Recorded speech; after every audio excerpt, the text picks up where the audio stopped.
আমাদের অবস্থান সবার নিচে, সবার পিছে, সব হারাদের মাঝে। দিয়া মমতাজ, মহিলা আসন 44।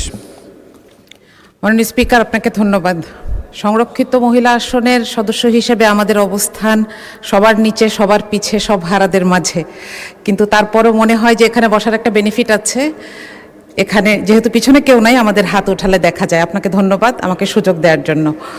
আমার প্রশ্ন ছিল মন্ত্রীর কাছে আপনার মাধ্যমে যে বিশ্বের বন্দর পরিচালনাকারী প্রতিষ্ঠানগুলো 20 থেকে 30% তাদের প্রফিট থেকে খরচ করে থাকে সেই বন্দরেরই উন্নয়ন কার্যে।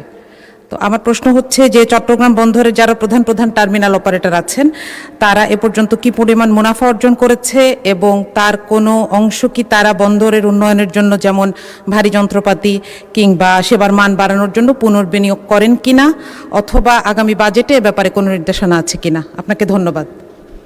মাননীয় মন্ত্রী। ধন্যবাদ মাননীয় সংসদ সদস্য। আমাদের মূলত এই মুহূর্তে ফাংশন করছে 3টি টার্মিনাল।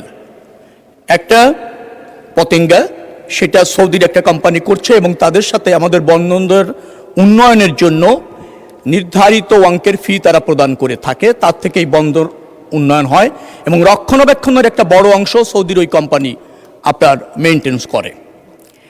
আর আছে এনসিটি এবং সিসিটি, এই দুটি চট্টগ্রাম বন্দর কর্তৃক পরিচালিত হচ্ছে এবং তারা এই বন্দরের থেকেই এটার রক্ষণাবেক্ষণ উন্নয়ন নিশ্চিত করে, যার জন্য 30 বা 40% বন্দরের জন্য উন্নয়নের জন্য রাখবো, সেই প্রক্রিয়াটা বা সেই সিদ্ধান্তটা এখানে কার্যকর হচ্ছে না।